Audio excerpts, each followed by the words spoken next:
Let's talk about Greece's new Prime Minister, Lucas Papademos, former Vice President of the European Central Bank, formerly of the Federal Reserve of Boston, and now Mario Monti, set to be the new Italian PM, formerly with Goldman Sachs and reputedly a member of the super-secret Bilderberg Group. Are bankers taking over politics?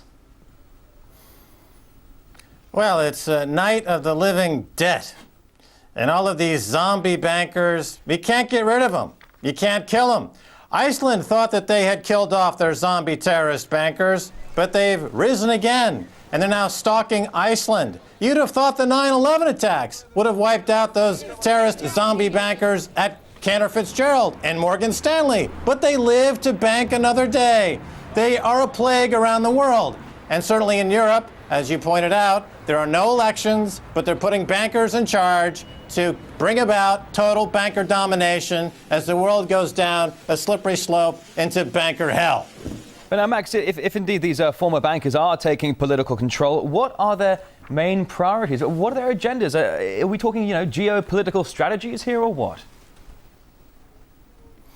The main agenda is to create more debt. So in the Eurozone, they have an opportunity to bring all the balance sheets of all the countries together and create new lending facilities like EFSF, which is a new 5 trillion euro lending facility. And they want to build on that to create 10, 20 trillion euro lending facilities because bankers get paid on how much debt they create. Never mind the fact that to pay for the debt, ultimately they have to impose more austerity measures. So more austerity measures, more debt, more fees for bankers, more financial terrorism. So the more fees, the more loans, the more force feeding of austerity measures here. It would seem that it's a very small elite that are continuing to benefit from all this. Absolutely. It's an elite. It's an elite of the top zombie bankers in the world. They're continuing the same plays that they've been doing now for the last few years. There used to be a thing called moral hazard, where if banks took risk, they would be at some point penalized by the system. But now, the more risk that they take, the greater the rewards they get. The more risks that they take, the lower interest rates are kept, and the more rewards they get. So look at MF Global in America. JPMorgan is now going to step in front of the allocated accounts of customers of MF Global and actually steal money from their accounts. We haven't seen this level of larceny and theft since the Nazis stole assets from people in Germany in the 30s. They actually just went into their accounts and stole the money. Now JPMorgan and others are just going into accounts, allocated banking accounts at MF Global, and they're stealing their money. This is outrageous. This hasn't been done in decades, but you have to hand it to them. They have staying power, these zombies, these terrorists, and there's no regulations in place at all. There's no SEC with any teeth. There's no FSA. There's no serious fraud office. There's no regulations at all. Interest rates are 0%, so expect more of the same. But if there's no regulation at all and none of these bankers and institutions are being penalized by the system, what does that mean? Does that mean that they are part of the system, or they're all in bed together, or are they just untouchable because of their deep pockets?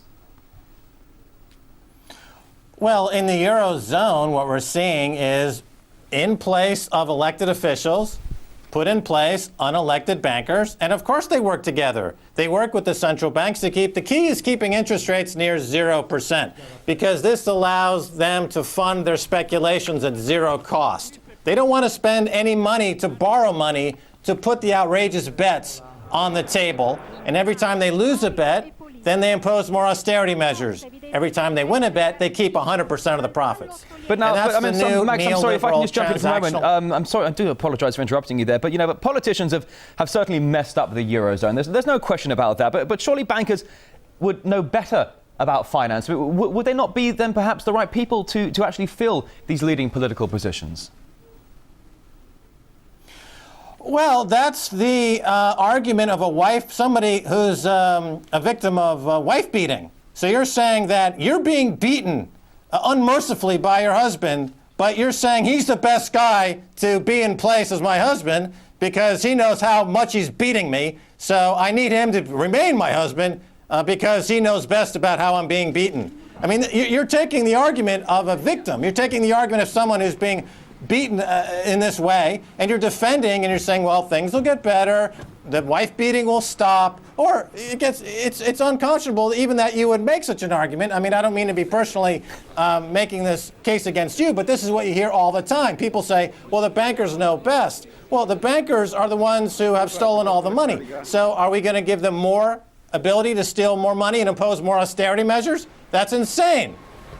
Is there, Max, finally, is there an end game to all of this? As you suggest, the bankers continue to line their pockets. They're now manning the thrones, manning the helms of certain European countries. The people, certainly in your eyes, seem absolutely powerless here. Is there any end game?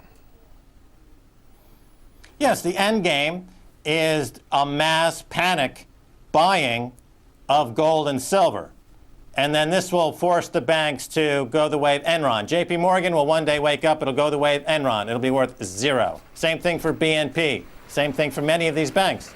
And the gold and silver vigilantes who are decapitalizing. Remember, when you're fighting vampires, you need a silver stake and put it through their heart. This is what gold and silver acts like when you're fighting terrorist banking zombies on Wall Street. That's why gold and silver continue to go higher. As when it gets to a certain tipping point, these banks' balance sheets will blow up, and we'll have a new gold standard around the world, and this will be a rebirth of the global economy. But there'll be a tremendous amount of pain beforehand, and a lot of people like Barack Obama in America talking about political solutions when he is, in fact, in bed with the worst financial terrorist in the world. The guy is quite embarrassing. As my president, I'm embarrassed by that. All right, Max Keiser, financial analyst and, of course, host of RT's Keiser Report. Many thanks.